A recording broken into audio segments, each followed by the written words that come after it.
Do you like weird games? Do you like monsters? Do you like weird games with monsters? Well, why don't you come with me, my guest Matthew Bevilacqua, and whatever the hell this thing is, as we sit down and talk about Monster Rancher 2.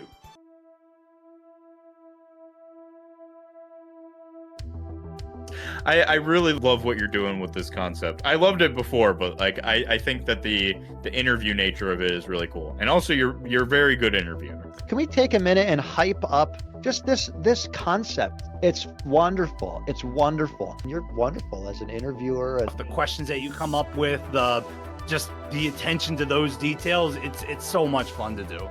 You tapped into it, and then now I think this formula is great. I haven't really sat and remembered why I love this game so much. We've been very happy to meet so many cool, creative, funny people on Twitch. And this is the natural evolution. What Sarah's doing is really cool. Yeah, I could talk to Sarah till the cows come home. Not a lot of people on Twitch are just bringing on other creators just to interview them. Thank you for having us. Really, it's been a very healthy thing that you've kicked off in our lives. When I saw the trailer for just what you're doing with the core memories concept, I mean, I hope you do this again. This is a great idea. We can't wait to see the rest of core memories.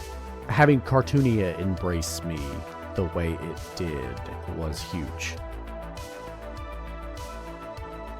What do you say, chat? More core memories?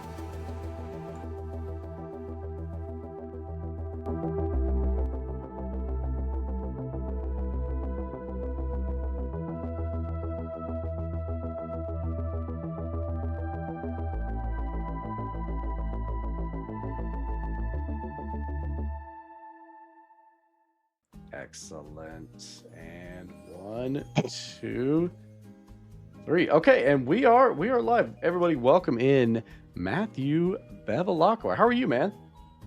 I'm doing solid. Excited to be invited. Thank you, and excited to be a part of this second season. Yeah, absolutely. Yeah, we've been having so much fun with season 2, and hey, you know what? You're the halfway point. You're guest. All right. 8, so I will say, so I have caught some of them, right? And the one that comes to mind the most so far has been the Crash Bandicoot, right? Because I saw that gameplay, and that was interesting. Yeah, Crash Bandicoot. Oh man, that was a tough play for me.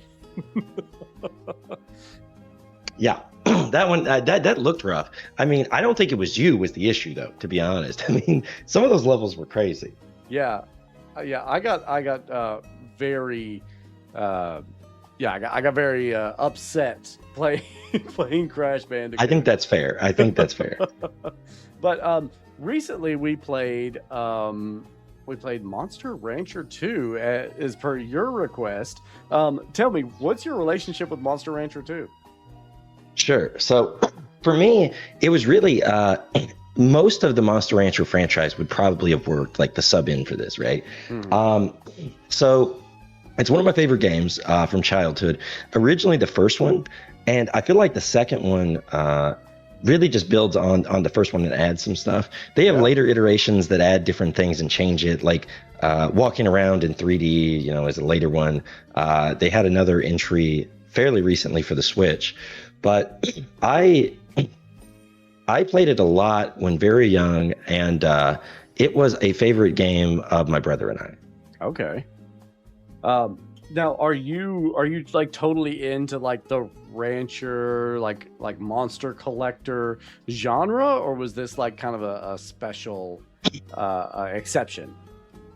Sure, that's a solid question. So back then, right, when I first got into these things, I would say yes, for sure, right? Because I mean, you had like Pokemon. This is like Pokemon Red and Blue kind of time frame. Yeah. This is for the PlayStation 1, right? And so you also had Digimon World 1, which is an absolute banger. Okay. Yeah. That could have been another option, but I just watched the playthrough of that recently. And so definitely then, over time, I've stuck with Monster Rancher, while other games personally have lost me playing through them. Like I played some of the Pokemon ones. I played like Sword and Shield, and it for me it just didn't hit as much. Yeah. But I've enjoyed the aspects of Monster Rancher because like going over a lifespan of a monster, right? And like working with it and trying to juggle the how good can you make it before you have to move on to the next one, right? Yeah. And the unlocking and everything, I thought was really interesting. Yeah, it seems like one of those games where it's like, okay, you have, well, I mean, it's true. Your monster has a lifespan. And then once that's over, it's over. You got to move on to the next. So I don't know if you, in your gameplay, did you get to a point where yours died? I didn't get very far. No, I only played. I only played like a few hours. I did, however, do some research and watched. I watched like I watched like a 2.5 hour retrospective on Monster Hunter. So I kind of, or Monster Rancher. So I did get some more details on it. Yeah, and so like it's I really like it, right? So just like hit some points here on it. That so your monster can die. It's got by species, right? Yeah. They have a certain like estimated length, and so all of the monsters have a main type and a subtype.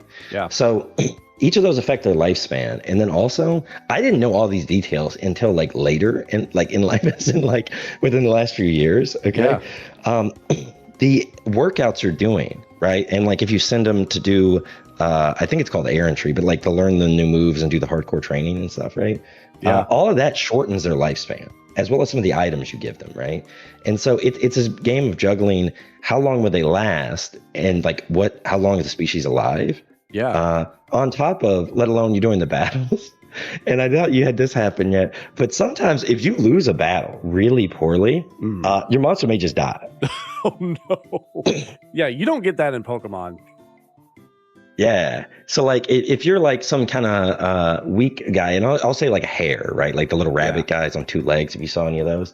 Yeah. And you go up against like one of the big chonky golems, and that guy hits you, your guy might just die. I mean, he may be like, his lifespan might be like 5, 6, 7 years, but he might be 1.5 years. But if he gets hit like that, dude may be out. That's crazy. So like it seems to have those kind of like built-in like game modes that we look at while we're now that we're a little older, and obviously like I do a lot of Nuzlocks, like Pokemon Nuzlocks on the channel. So I'm making up rules to make my Pokemon die. In the meanwhile, Monster Rancher just has that built in. Yeah, so it's like to create this in like Pokemon terms, imagine if someone got a critical hit on you and your Pokemon faints. Yeah. You like roll a die and like 1 through 3, right? If it hits 1, your Pokemon dies. That's pretty rad, honestly. And then there's also this element of unlocking new monsters. Yeah. Can you tell me a little bit more about that? Because you seem to be very knowledgeable about the game. I have played a number of entries, and like I said, even most recently, they have a new version for the Switch. Probably came out 2-3 years ago, and it's all kaiju. Okay, so you're getting like different types of kaiju and combining them and stuff. So, anyways, yes, I have a lot of experience. Yeah, but to unlock them, so generally, let me take a step back and start with this. So you started.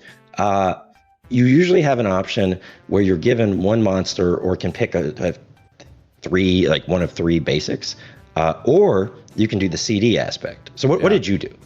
Well, I ran, I think it's like Monster Hunter, like DX or DX 1 and 2 DX. Okay. So I didn't do the CD aspect, which I heard about through a chatter in the stream, and I was like, that is super cool.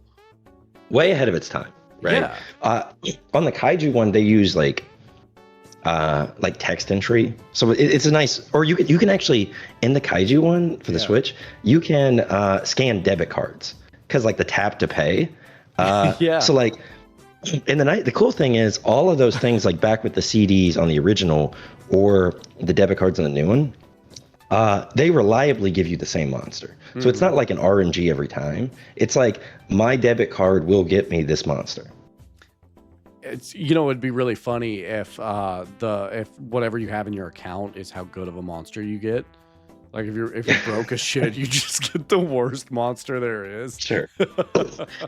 So about the unlocking, right?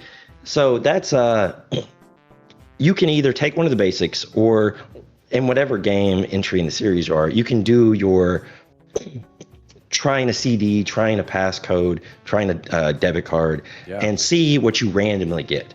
And like on the screen right now, those are the 3 starters, right? So there is like hundreds of monsters because each of those, for example, is a main type, and then you could combine any one of them with each other and get like so that's like a dinosaur, right?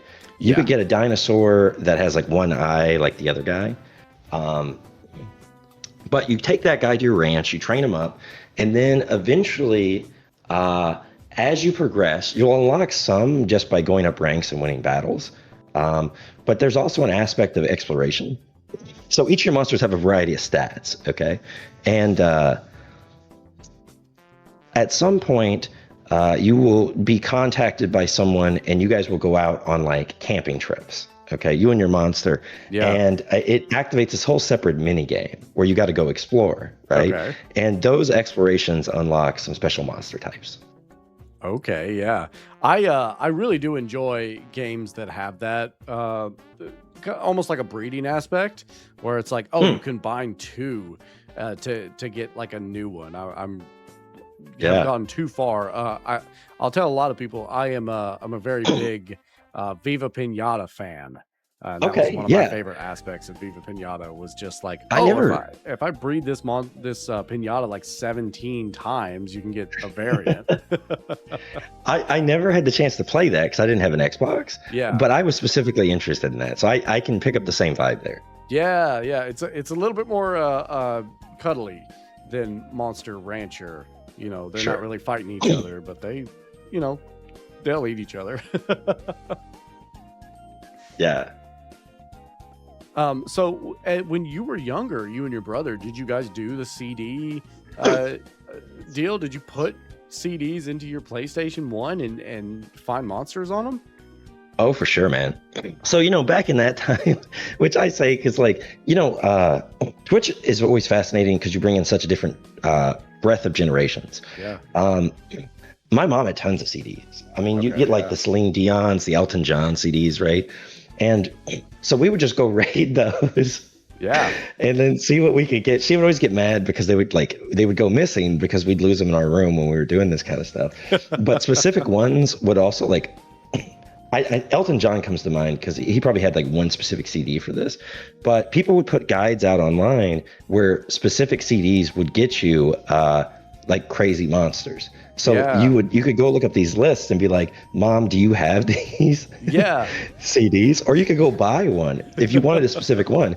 You know, say you're a little older and you had money, you could go to the store and look for specific CDs so you can come back and unlock a certain thing. Get a CD that you had no intention of actually listening to. Sure. I remember because I was thinking about, I had a toy. It was about that big and it was like handheld and it was called Scanners. And you would like scan barcodes and find monsters. And that's really what that like kind of reminded me of. This must have been like a precursor to that. Yeah, I think I heard you mention that before. And that sounds great. I mean, because you're not limited at all with the like the box codes. So that's really awesome. I think that's a cool technology there too. Everything's got a barcode on it. Even still today, everything's got a barcode on it. Right. Yeah, I do kind of miss, you know, games that do interact with the real world in creative ways like that. You mentioned that the newest Monster Rancher does that with debit cards. Are there any other like interesting ways that Monster Rancher has interacted with the real world and real life collections? I'm trying to think about that. So that's the newest one, right? Mm-hmm. Because the Switch has that technology built in where they use amiibos. So I think it's using that kind of technology for it. Okay, yeah. I think through the years in their various games, as they got away from like the drives and stuff, I think it moved to phrases and like catch. You can also do this on that Switch one. But for example, you might choose a combination of words, either preset or type it in. Yeah. And from that, they work back to monsters. I see. Okay. I mean, it'd be really cool if they could implement some sort of like camera system. Where I don't know, maybe if you take a picture of a particular like scenery, it equals a monster.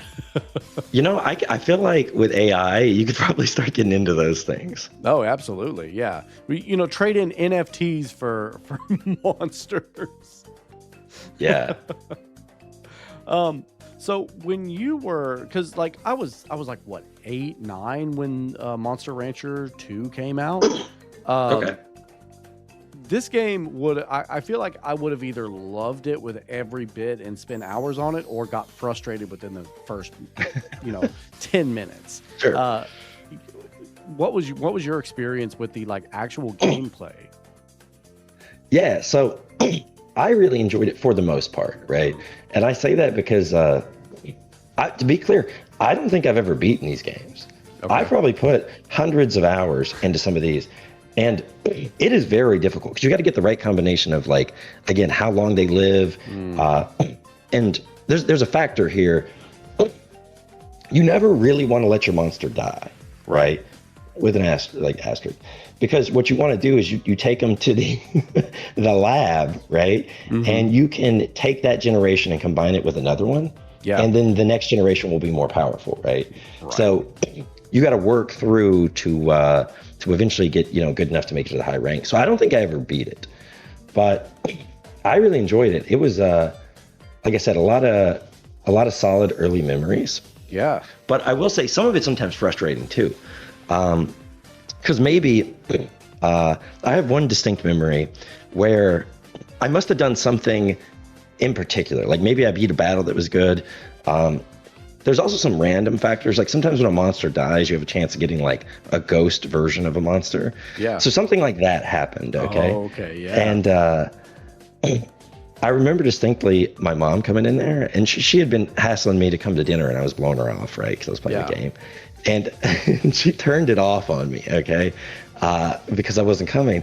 And so we had a bunk bed in our room, and young Matthew launched himself from the bunk bed onto my mom, okay?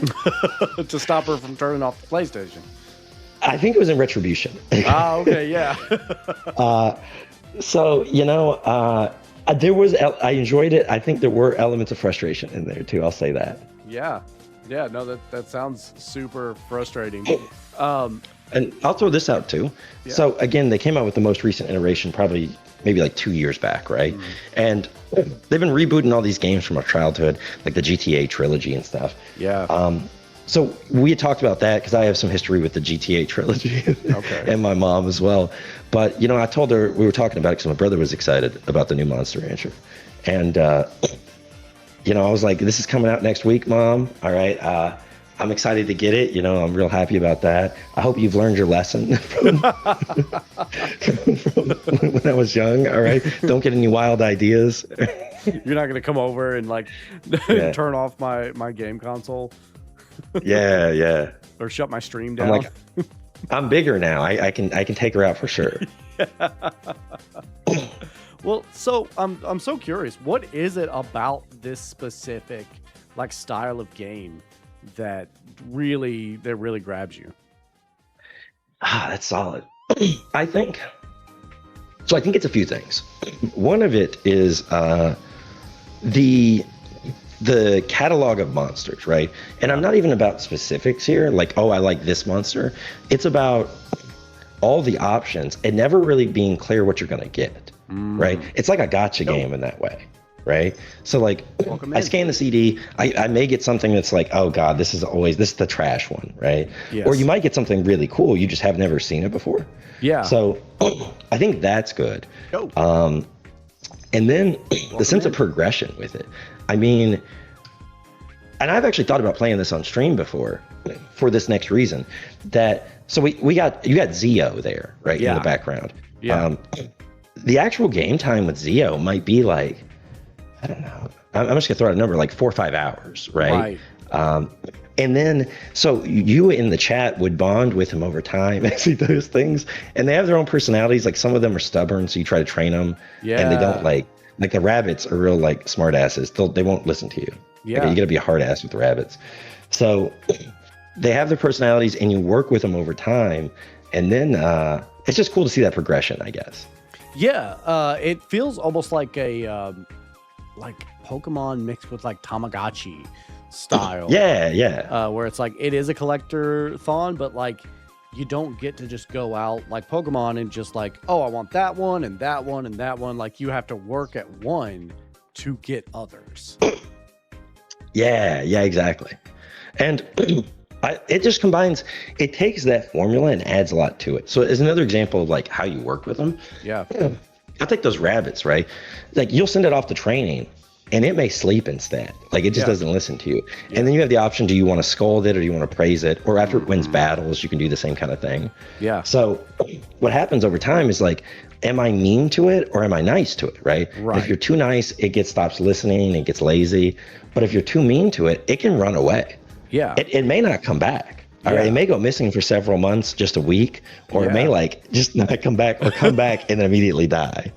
So there's a lot to manage, but it's a like an ownership simulator with a little bit more meat to it, I guess is what I'm getting at. Yeah. So it sounds like it lends itself more to forming connections with these monsters because like you have to take care of them, you have to feed them. They, like you said, they all have different personalities, and I feel like that's a really tall order for a game to fill, right? Yeah, no, I think so. And like, let me throw another dynamic in here. Yeah. So you have to feed your monster, and I think most of them, at the start of a month. So the whole game is structured around you do an activity a week. Okay. Yeah. So you feed them at the start of the month. Food costs money, and there's different foods, and your monster, based on their type, will like foods or dislike foods. Yeah. But the other thing is, you can usually, in most games, there's a premium food option, okay? It will help them live long. Yeah. But it is expensive. So what that fuels is you have your workhorse monsters who go out and earn you money, and you're not treating them well, okay? They can build a champion. They're funding the good training and the good food for a different monster. Can you keep multiple at a time, or is this like something that you have to plan out for different runs? Sure. So in most of the games, you have one active monster at a time, but you can go to the lab, whatever they call it in each one, and freeze, like cryogenically freeze your monster. Okay. And so you can keep about 6 over there, but one's always active. Although in one of the games, it might have been like a PS2, PS3 version. Yeah. They did experiment with keeping multiple at once. But generally speaking, you have one active and like 6 on deck. Okay, yeah. So you can pull out and be like, oh man, we are so broke. I'm gonna have to pull out the one that like fights in all of these tournaments and makes me some money. And then I'm gonna feed it shit. Yeah, exactly. And it just gets interesting too, because like some of the food options, because some of the monsters are like robots, right? So some of the food options are like oil. Okay, interesting. But you're like, all right, I'm gonna feed the shitty one. I don't care about him. It's gonna get the oil. It's not. It's not a robot. It's a. You're like, here you go, dinosaur. Drink this oil. You'll be fine. Yeah, it's fine. Yeah. It's the cheapest option. It makes me just in the way that you're kind of describing it, and you mentioned it earlier, but it does make me think of those early like Digimon games.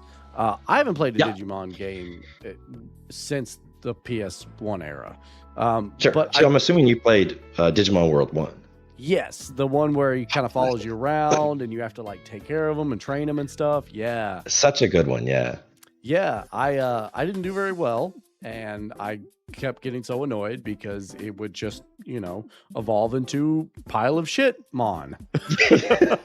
That's like, and I think, like I said, that could have been my entry too. And I think there's such a common element between the two of those. Yeah. But it's exactly what you're saying, man. In that game, you would not hit we had the book.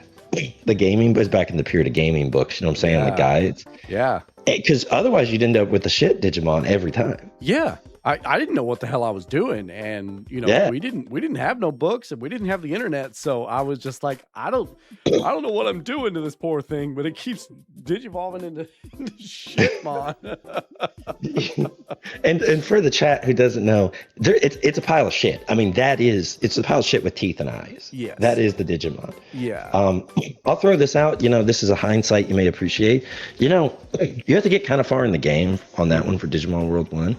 But the shit Digimon can crawl into the suit of a teddy bear, okay, and become a really strong Digimon, okay? All right. But the really shitty one can become a good one, but you gotta I don't know. It's just, I appreciate all that, man. I do too. It seems, the designs are not afraid to just kind of go a little out there. That's something in Monster Rancher 2, in the 2 hours that I played, just some of the designs of these monsters are just, they're fucking wild. Yeah. I was pulling up a chart to refresh my memory on some of these, right? Yeah. The specific, so I don't know if you want to Google this or pull up a picture of the Baku. I believe that's the name. Baku, yeah, let me. Baku. That is new in Monster Rancher 2. Okay. And they always made me feel uncomfortable. Did they? Tell me more. I mean, when you pull it up, you'll see it's just something about them, man. I mean, they're kind of tough too. They're real chunky. Oh, this thing, yeah. But I did. This thing freaked me out too. This is the one right? I was thinking about. I will say the 3-sectioned caterpillar guys are kind of weird too, but the Baku take the cake for some of the uncomfortableness. Yeah, because it's what is it? Is it a dog? Is it a cow? It's kind of both and neither. It looks like Falcor from Neverending Story. Yeah, exactly. That's a great description. I mean, maybe a guinea pig and a dog combined. Yeah, it's great value Falcor. Is it as bad as a Kezu in Monster? I don't know what a Kezu is. Okay, no, that is disturbing. That is disturbing. Oh, this is uncomfortable. Yeah. I think, but then there were those I think there were a few that genuinely surprised me. I don't know what kind of I didn't memorize any of the names. But sure. there's one that's just a cat that smokes cigars and drinks sake. Yeah. I was like, that's rad. I love that guy. So that was a new one in 2 too. They took the formula and success of 1, and then they just started getting weird with it, man. Yeah. They added the weird dog thing. They added the drinking cat. Yeah, I like it. The giant whale and some of the other stuff, man. Again, the caterpillars are a little weird too. Yeah, the caterpillars, I feel like I see the vision. I see what they were trying to do. I was like, oh, look, it's 3 monsters in one. But I don't know, man. You can only think of human centipede when you see it. Do you have links available in the chat? I'll share a few here. Yeah, you should be able to. I think one of our mods should be able to lend them through if you can't. Oh no, you can't. Okay, that is the caterpillar guy. Did it go through, guys? I don't think it did. And I wasn't prepared with visual aid. Oh yeah. Sorry. No, you're good. And the second one, okay, it did not. All right. Yeah, sorry. Well, that's okay. I can post it in the Discord or something like that. Yeah. But they're so weird looking, man. They are. Yeah. If you're following along at home, just Google some of these guys. They're wild. And yeah. I'm sure it's really exciting to let's mix some of these really weird creatures together and see what we can get. Yeah. So off the top of my head, right? You got not everything I think combines, but you got the rabbit. Yeah. And the caterpillar. I would wonder what that would look like together. Oh yeah. And I didn't mention it, but the process. So you can do the CDs, but when you go to the lab, it comes down to percentage chance. It'll say okay, so you have it's like genetics almost, right? Yeah. You have Monster A, and Monster A has a main type and a subtype. Monster B has a main type and a subtype. So from there, you get percentage odds of what you're going to get when you combine them. Yeah. Because you could get subtype, right? Right. You probably won't, but like, yeah. So you're factoring all that in when you're combining them. So Had to break you out may the Punnett square. pretty much, yeah. So you may, be going for something really good and get the same bullshit over and over again. Yeah. It made me think of another game that I played a lot. I shouldn't say a lot, but like I have distinct memory of it, and it was this game on the PC called Mutant Chicken Racing. Okay. And it was just that. It was you raised and bred mutant chickens, and they were fugly as hell.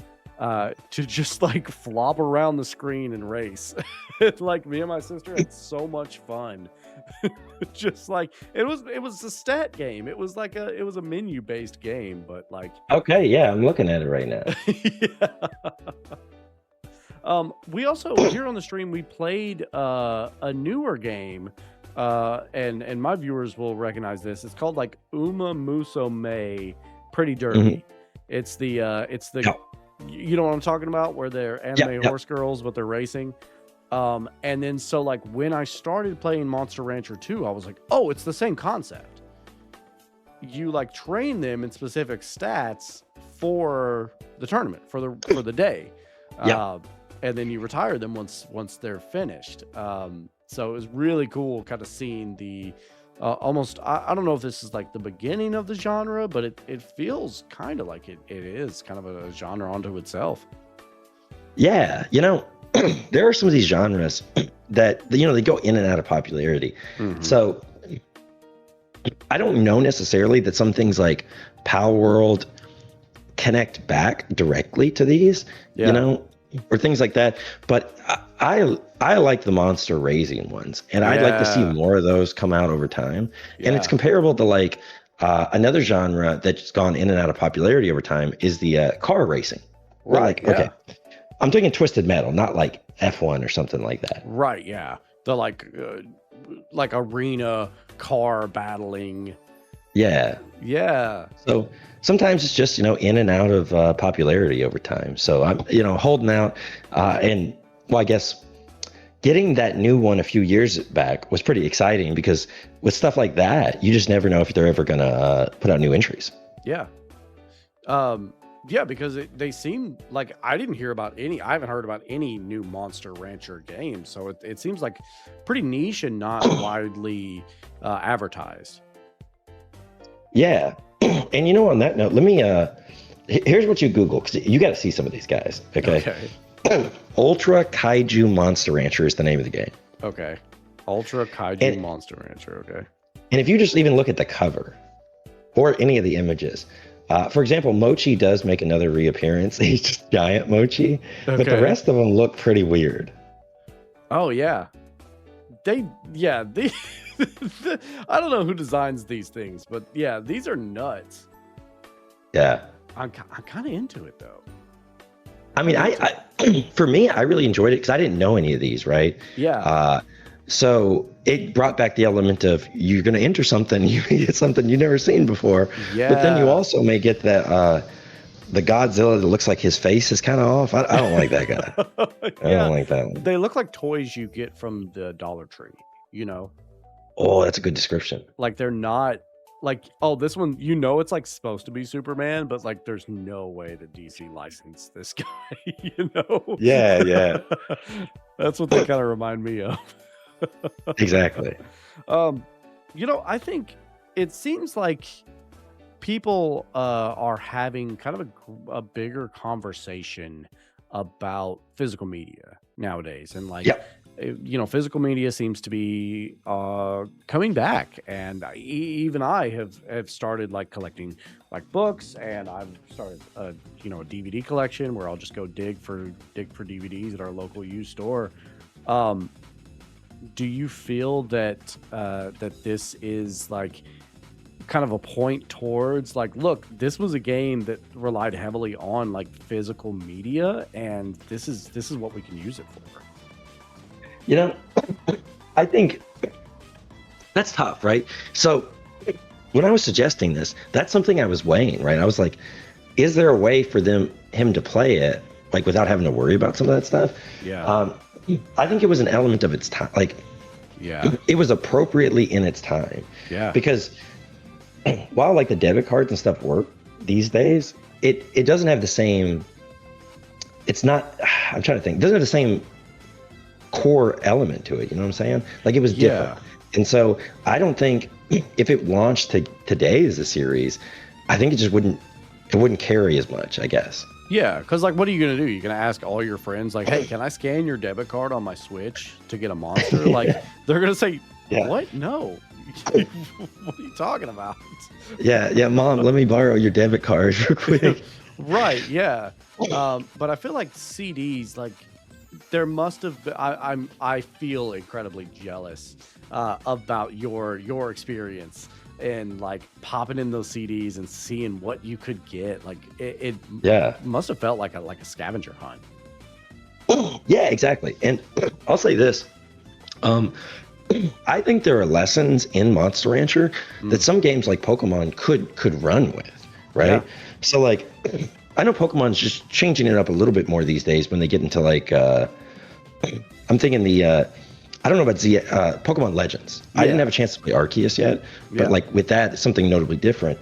Yeah. But if you could pull some lessons out of this, I think you could bring some things into that world that really might bring some new energy in, right? Like use some lessons from some of these other series.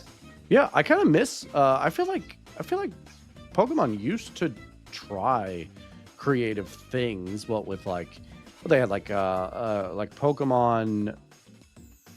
Rangers, right? They had like a ranger, like a dungeon mystery. Yeah.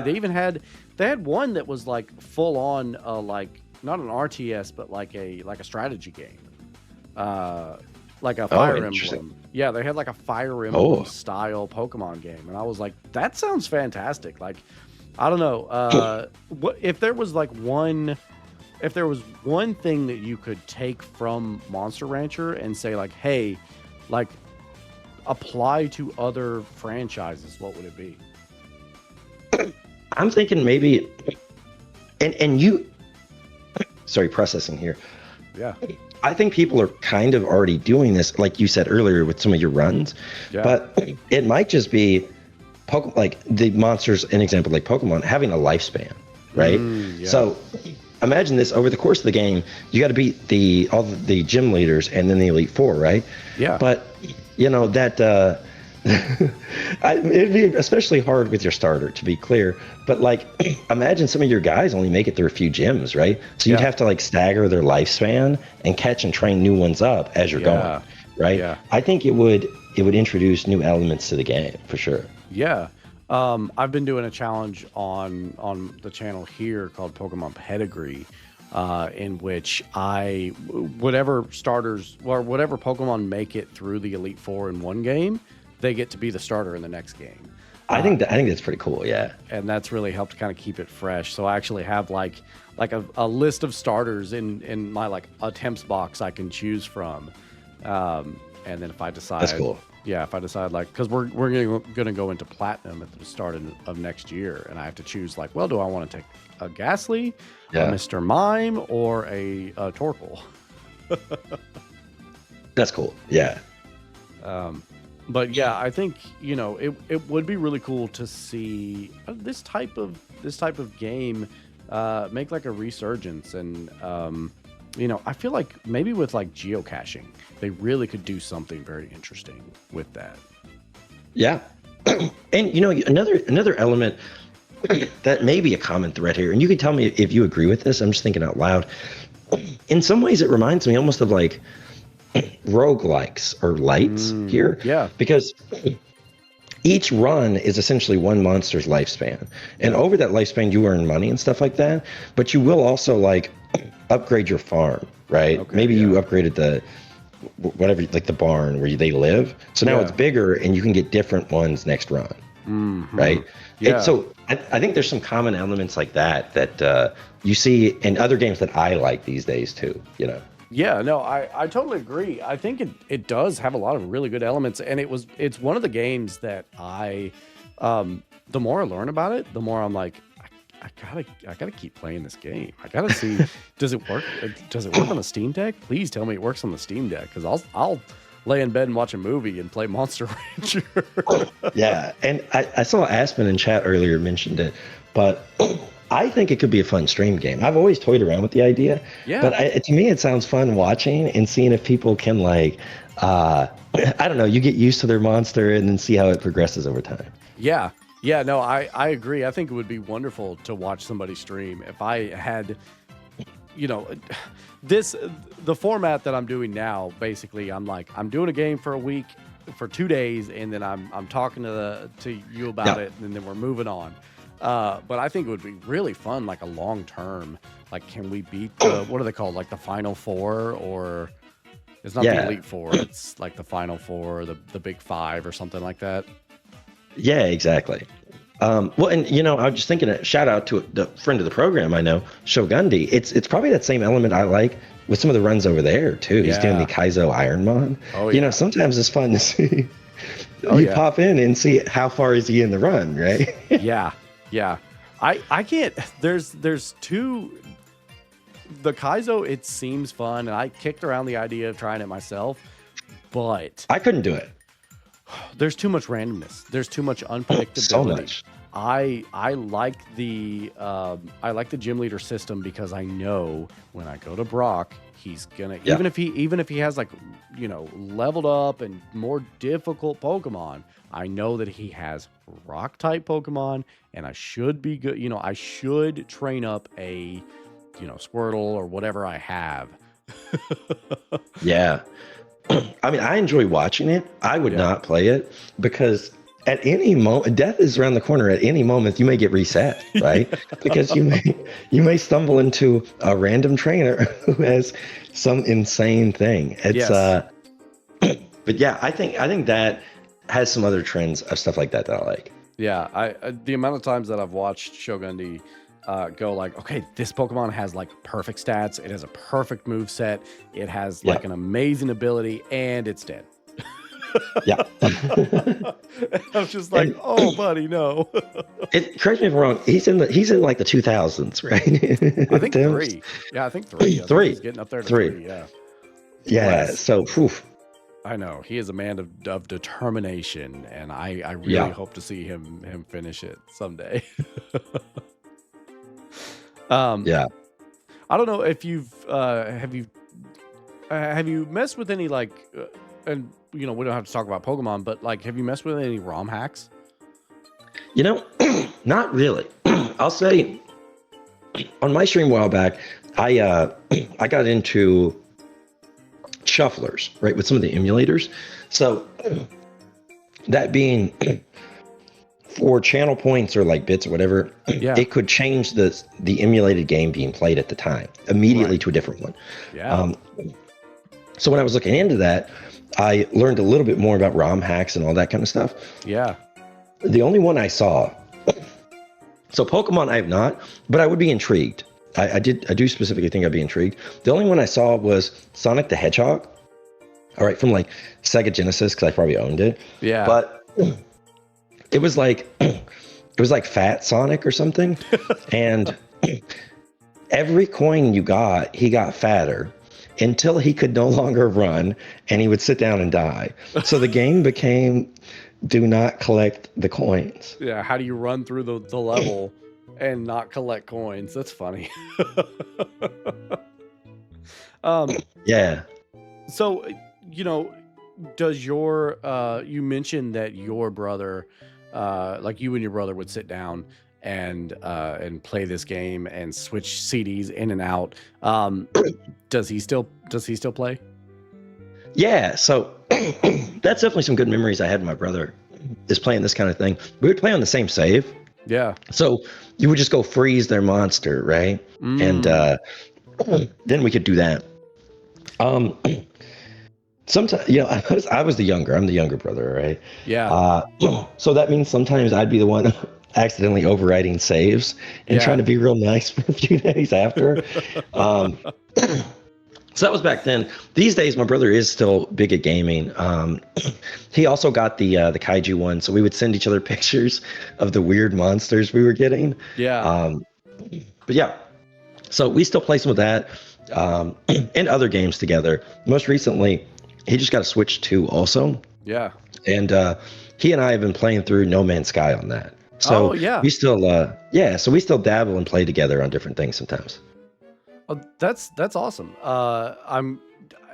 I have yet to get into No Man's Sky, but I've heard great things. Yeah, I mean, I just got into it. I'm like 10 years behind. Yeah, well, you know. Yeah. I personally I like getting into games way late because then you can get them on the super cheap. Oh, absolutely, yeah. I very rarely buy new games at full price. Yeah. So I'm with you. Yeah, I saw the new Ghost of Tsushima game came out today, and I was like, I could pick that up. Or let's see, Banner Saga 1, 2, and 3 is for like $15, so I could pick that up instead. See, I see that come out today, and I'm like, now is a really good time to play the first one. Yeah, exactly. Yeah. So I was completely thrown off and did not understand the battle system in Monster Rancher at all. I still don't quite understand it. Is that something you picked up easy, or did you have to like figure out the game guide to it? Sure. So let me see here. I'll give you a quick rundown of it. Let me just pull up the stats for Monster Rancher 2. Okay. Rancher 2 monster stats. Okay. So, I gotta pick one. Okay, we'll pick this guy. Beautiful. So, most of it corresponds to stats, right? Each monster has 6 stats. Life, which makes sense, how much life they have. Yeah. Power and intelligence are 2 sides of a coin, right? Okay. So moves are either power based or intelligence based. So they get stronger or do more as that stat goes up. Yeah. Skill was accuracy, right? So how much easier it is to hit people. Speed, how good you are at dodging being hit, right? So lowering the opponent's accuracy. And then defense, taking hits. So in these battles, and also, this is a great point right here. Do you want to give Zebo instructions? Right. Thank you, Alabama Jake. My viewers, they are a little rambunctious. We'll use rambunctious. Bless. I've let I've let my mods deal with it. Sure. I'm not even watching chat. It's just you and I here. Sure. So,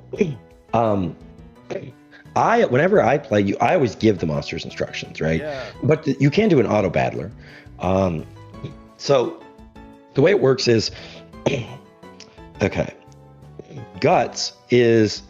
That's corresponded to one of the stats. I don't remember, but it's like how quick it comes back. That's like your MP, your mana, right? Right. So you use guts to execute an attack. Okay. If you're low guts and you can't do moves, and some moves like intelligence will lower the opponent's guts. The slashes are spots you don't have moves because you have to learn moves for your monster in various elements of training. Yeah. Let's see. You can miss. You are the little bar at the top that's moving. Yeah, that's darting around. Is the? It's like your range, right? Yeah, it's where you are relative to your opponent. So in the PlayStation, you're using the shoulder buttons to move your monster around. Yeah. So where you're at is what type of move you can use because there's like 4 slots, like right up next to the other guy or really far away. So. All that's going into it. And there's one other element. Sometimes when you're fighting, you'll try to use a move and the question marks will come up. Really frustrating. Yeah. But that's related to your monster's loyalty. So when you first get them, they don't know you. You're not real close with them. So as you try to give them orders and tell them to do things, they just won't do it. And so as you get that stat up and you treat them better, that happens less. I love a game that takes like loyalty and time spent with your monster or creature or whatever and makes it part of the game and makes it worthwhile. And at first it's difficult, and then after you've spent the right amount of time with them, it becomes a lot easier. I love that. Yeah. So that's generally what's going on here. You'll definitely see the question marks pop up this fight because Yeah. it's like an early rank, probably like E. Yeah. Yeah, so like right there. Yeah. Like I said, didn't get very far, but had fun. Sure. But that's what's going on. So you're moving around, telling them where to go, and then trying to figure out which moves to use. Yeah. I feel like, that's kind of the opposite, and I hate to keep going to this well, but like I feel like Digimon and Monster Rancher, they like really had that. Okay, so like I feel like watching the Pokemon anime. Like if you watch that as a kid, it was always, oh, your friendship, and Ash wins the day because he's best friends with his Butterfree, and it doesn't matter if Butterfree's going up against a legendary Pokemon or whatever, because they're friends. Sure. But I feel like that doesn't translate to gameplay. Sure. And But to take that for a second, yeah. I was going to say, like, I think it'd be really dynamic, and I think it'd be an exciting direction for Pokemon if you say, like, take Pikachu, and depending on how well you treated him or like different things over the course of that, he becomes a Raichu, or even if it's the same Pokemon, if they had like different skins to them, right? Depending on a few factors. Yeah. I think that'd be really cool. Yeah. I feel like that type of thing really plays out well in like Digimon, Monster Rancher, and yeah, I think that's definitely something that they have done that is really, really unique and interesting. Yeah.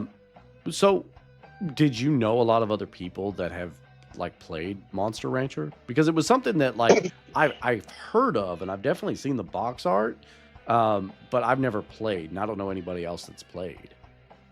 It's not super common. I think it did pretty well back in the day. Yeah. But yeah, I mean, tougher to find people. Like I posted that we were doing this in my Discord a while back, and Aspen, who was here in the chat, also chimed in and said that they played it or watched it. Yeah. So it's cool to find. It's like a cult game, is I guess what I'm getting at. Yeah, it seems like it. I had a like a random viewer stop in on Monday, and wasn't from anybody else's stream. Was like, oh, I'm just looking for streamers playing Monster Rancher, and told me all about it and everything, and was talking about like a competitive scene. Like there's some sort of, I don't know how they've done it, but a competitive scene of like Monster Rancher, and I was like, that's dedication. So, can I shout out another channel here for a second? Yeah, for sure. Monster__bet. Okay. It is one viewer in there right now. It is a 24/7 Monster Rancher stream. Okay. I don't know which one it's based on. Monster Rancher 2. Okay. And it's betting. It's betting using like a currency in the chat that you earn. So you join, it assigns you a random monster, and then you can bet your fake currency on which of the monsters in the fights you like. Oh, so that's sick. It's a really cool one. I watched some other channels for other games that are like that, but Monster Bet's kind of a new one. And so if you want the Monster Rancher experience, check out Monster Bet, because you will get a little bit of this experience with just watching. Yeah, I like that. It sounds we're gonna have Bad Street on within the next few weeks. I don't know if you're familiar with his show. Yeah. But yeah, that's you can bet on the wrestlers and who will win. Yeah. So yeah, it's something like that. But I like that. So you mentioned competitive scene, and it's not quite that, but the people like it, man. Like I said, cult following. Yeah, absolutely. And it seems to have like a really dedicated base, and I think it's really cool for that. Yeah. Like everybody has a favorite Pokemon. Everybody's grandmother knows who Pikachu is. Not a lot of people can tell you a single like Monster Rancher monster, or even what Monster Rancher is, right? Yeah. But I also throw this out. We're in a time period, for the good and the bad, where we're seeing a lot of these cult classics or like niche following games getting reboots and remasters. So an example, Another one I could have picked because it goes back to my childhood, great memories. Just came out this week. Final Fantasy Tactics. Okay, Yeah. the new one just came out like 2 days ago. It's a remaster of a PlayStation 1 game. Yeah. And it's just nice seeing some of these classic games that I grew up with that never, I felt like didn't get a lot of attention. You could have mentioned to someone and they don't know. Yeah. Starting to get some of these remasters and remakes. Yeah, it's really cool. I like Final Fantasy Tactics. I like Tactics Advanced a little better personally. I don't know if you played those or not. I think I played them a bit on an emulator at one point, but it's been a bit. Yeah.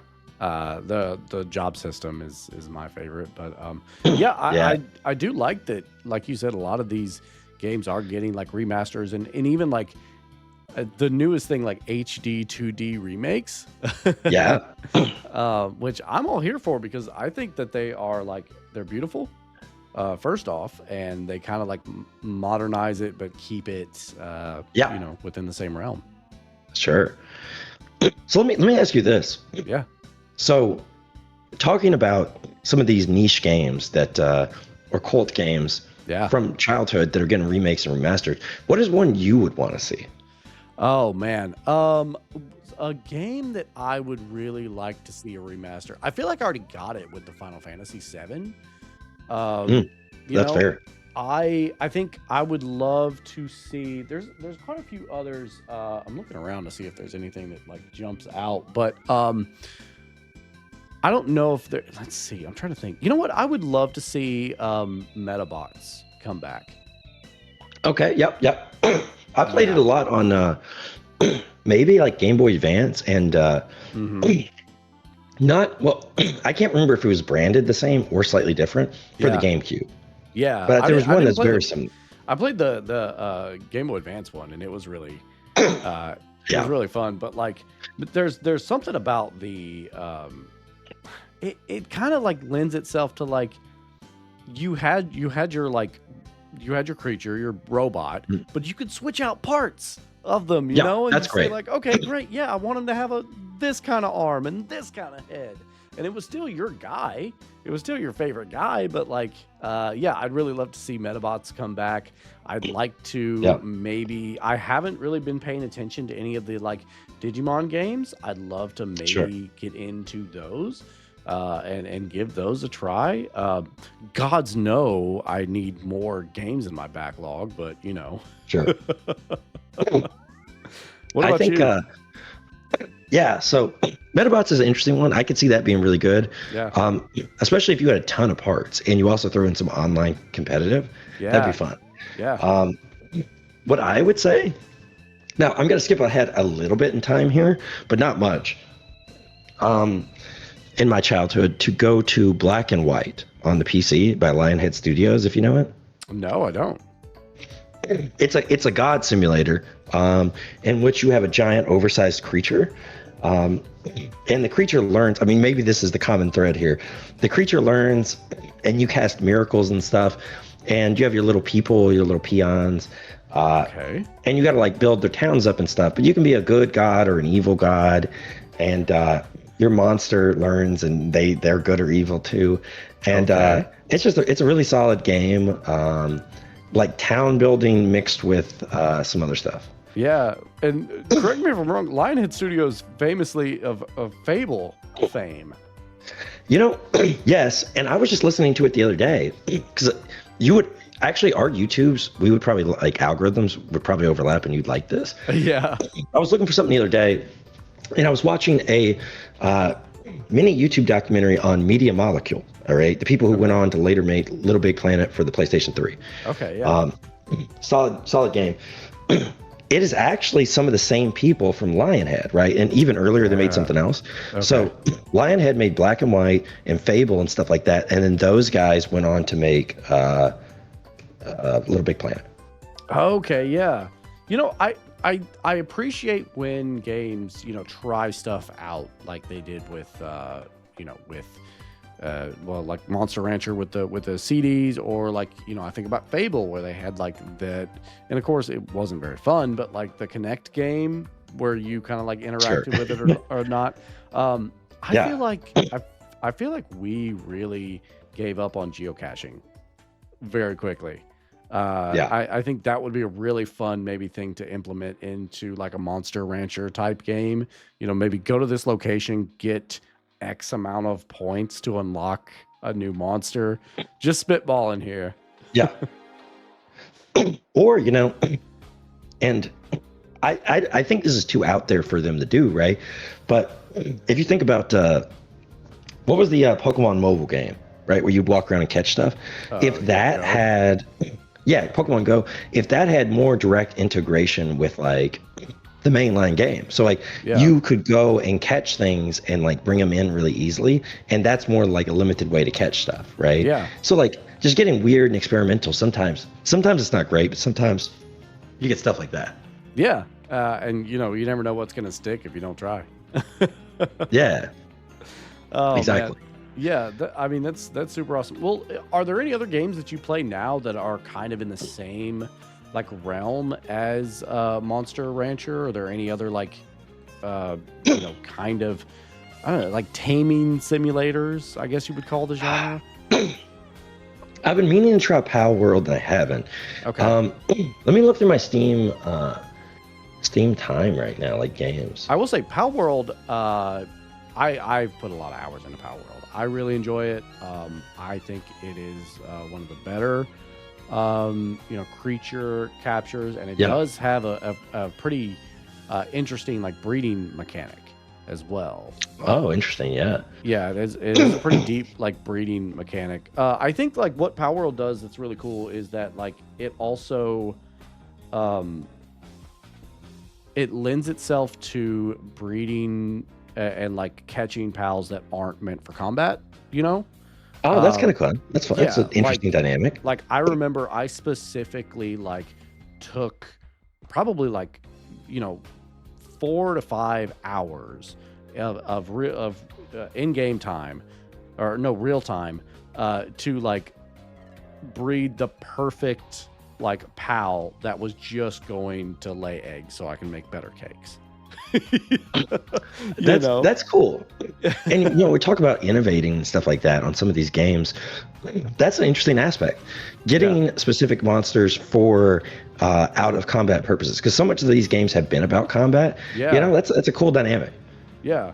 I really had fun because like after a while it stopped being about like, oh, which of these can I make the strongest and can, you know, travel the world with me or whatever, and it became about which ones can I make the most efficient at doing what I need to do, whether that be baking cakes or, you know, making automatic rifles, which is another thing. Sure. You know what else I'd like to see? So I was looking up your answer and I didn't find one, but I don't know that this would be good, but let's take two elements here. Let's take the monster raising and let's throw it in a dark setting, right? Okay, yeah. And I'm thinking, I feel like a lot of these games typically are either, you know, focused where like it has a really broad audience. Yeah. But let's put it in a what's that? Is it Dishonored? Is that? Yeah. Is that game? Yes. Yeah, I know what you're talking about. Yeah. Put it in. I'm not saying it has to be that world, but that's kind of a dark themed game with a story happening through it. You could really use a monster raising game as a foil for, like, I don't know, world dynamics. Yeah. You know what I'm saying? Yeah. Or commentary and stuff like that. I think there could be interesting things to explore there, but I guess the genre has never really gone that direction. You can take down the tyrannical government with the monsters that you've raised or the robots that you put together. Sure. Or maybe I was gonna say maybe they're being oppressed and you're going and freeing them, and then they become part of your band, right? Yeah, I like that. One of my favorite things in say Fallout 4, for instance, was just like building the robots and just like building whatever kind of crazy robot I could come up with and have it follow me around the wasteland. So yeah, we need more monster raising games, and we need more robot making games. And I'll go out on a limb too in here and say, after the success of the Ultra Kaiju Monster Rancher game, Yeah. which when they announced, I'm like, what the hell, right? Like I just didn't expect the really big curveball there. Let's get weird with it. Like Yeah. to me, that showed me just take the core mechanics and paste a different theme on it, and it works. Let's apply that with cars, okay? Yeah. Like, I put in the code and it gives me like a monster truck, right? Or maybe I'm getting Yeah. like a motorcycle and they have different, like, you can apply that to a lot of different things and you probably end up with different cool themings through it. Yeah. No, I like that. I as somebody who I work from home, I stream for fun, I play video games for fun. I'm looking for ways that I feel like we all need to do this is like get into the real world more often and like yes, touch grass, but like touch physical objects. I buy more digital objects now than I do physical, and it Oh man, that's probably true. Yeah. yeah, and it kind of like I don't know, it doesn't fulfill you the same way as like, say getting a new book, right? Yeah, that's fair. And one thing I made sure to do for all of my guests here was I got physical copies of all the games that you guys suggested. That's cool. So I did go out and get Monster Rancher 2, the Nice. physical copy, and the only one I couldn't get was Violent Storm, which is an arcade game, and I don't have that kind of money. Sure. that would be a chunk of change, I think. Yeah. Yeah, but I did get a fake marquee made, so that works. Yeah. Awesome. Well, no, I totally agree. I think the main takeaway from this is like, God, let's make games weird again. Let's get weird with our game design, guys. And if it doesn't work and you only sell 300 million copies, oh well. If I fully agree with that statement, and just thinking about it for a second, and maybe this is we're getting outside the scope here. You can tell me, but maybe that's really just I've been a lifelong gamer. I mean, the story with Monster Rancher and jumping on my mom's back when she turned it off probably happened when I was like 4 or something like that. Right. Yeah. So what we've seen over that time has been the hobby that we care a lot about, right? Changing a lot. Yeah. And where we are today, we have so many of these big companies and putting out these big budget games, and it's a lot of people working on it and stuff. Maybe that's tied into exactly what we're saying. When you have that kind of money and that kind of pressure and shareholders and stuff like that, you're not seeing the weird games coming out of those places, right? Yeah. And so, I like indie games a lot. That's probably the majority of what I buy. Yeah. I guess it makes a case to me for stuff like that, because that's where you see the weird stuff. Yeah. I feel like we're talking about. I totally agree. Yeah, it seems like a lot of games, and I think like movies and music in general now like wants to appear to the wider audience, and I feel like a lot of stuff gets left on the cutting room floor because they go like, oh well, is that too weird? Is somebody that only plays Madden not gonna buy this game because they might think that that's too weird or too different than what they normally do? And it's like, they're probably not going to buy it anyway, Make it for your fans. And on that note, I'm just confirming the date here. Talking about weird games coming out this month. The new Katamari Damacy comes out. Oh, sick. Yeah. Katamari is great. My story with Katamari is really interesting in that I went to a game store with my one of my best friend published Dragon when we were I don't know, teenagers. Yeah, we were like teenagers, and we both picked up. We got pretty and then we both picked up games. I picked up Katamari. He picked up Viva Pinata.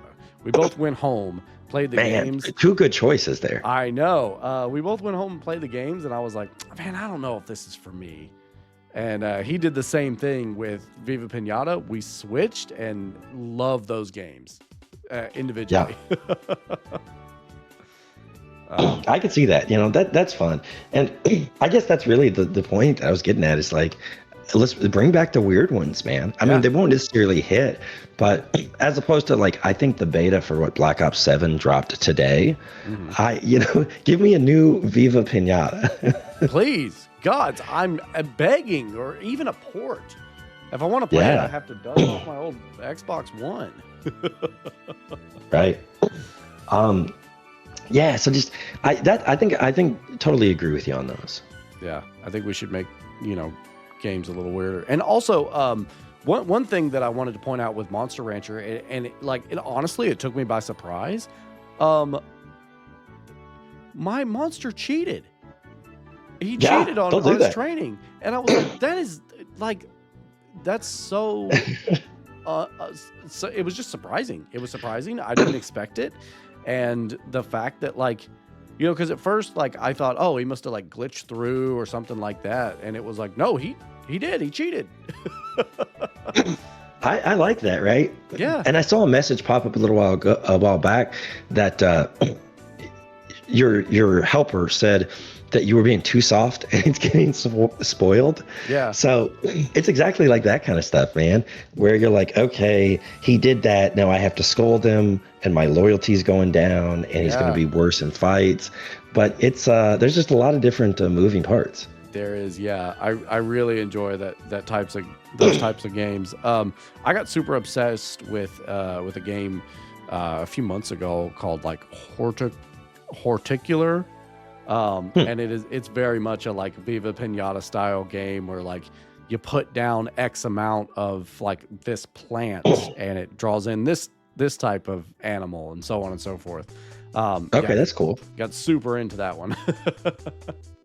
Yeah, that's fun.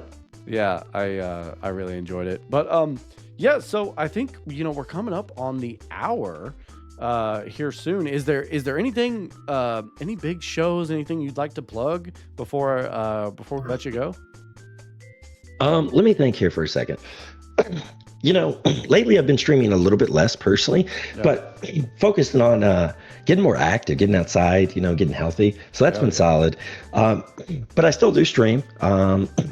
And we typically, when we do stream, is Tuesdays and Thursdays. I will say, and I don't think I've mentioned this to you yet, but I think I heard you reference it. I'm also going to TwitchCon, and I believe you are as well, right? Yeah. Yeah, so we'll have to say hello when we're in San 2 Diego. Weeks, yeah. Yeah, it's coming up fast, man. I know. Yeah, make sure to hit me up on Discord, and we'll chat in Meat Space. Yeah, for sure. So is this your first year? This is my first go, yeah. Nice. I wasn't going to go at all, but Shogundi kind of talked me into it. Solid. Yeah. So I had a chance to meet Shogundi there last year, just in passing, but we did catch up a little bit. So happy to get with you guys sometime while we're there. Yeah, I'm excited. We're staying with a bunch of other streamers, so it's super affordable, and Shogundi and I used to live together, so it was. I didn't know that. Yeah. Oh, that's awesome. Those are both from Nashville. Oh, really? Okay, I didn't know that either. Cool. Yeah, but yeah, so we were able to go okay, well, yeah, I trust you enough to bunk up with you. Sure.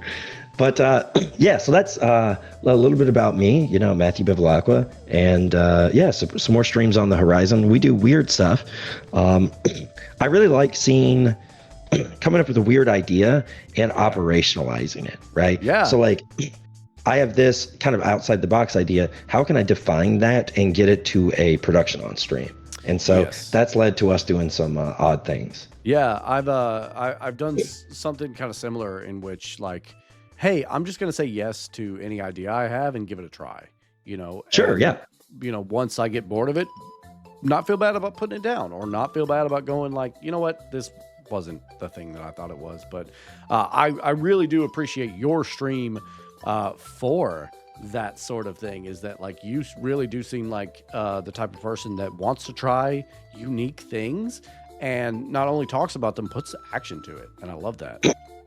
I appreciate that, and it's not a knock to anyone who doesn't do that, doesn't go out of their way, but that's just what I've enjoyed, right? and there's usually more time commitment to get those ideas from like ideation to finished. Yeah. So that takes a lot of effort, but I just have fun with the weird and finished product. So, as finished as they get, right? Yeah. Because the polish is missing a lot of the time. But yeah, just try. It's fun taking in an idea and getting it out the door. Yeah, no, I totally agree. Oh man, well, awesome. I kind of want to go play some more Monster Rancher now. Yeah. Well, I'm glad you enjoyed it. I really appreciate you taking the time and inviting me on the program, and absolutely, man. talking about one of my favorite games, man, from my childhood and to this day. Yeah, no, super. Thank you so much for coming by, and yeah, I'll look for the YouTube video up later today. Hopefully, I can get it out. Yeah, for sure. Well, thank you again. I'm going to hop out. And to the viewers who are here, make sure to give Sorrow a follow. Definitely a friend of the program.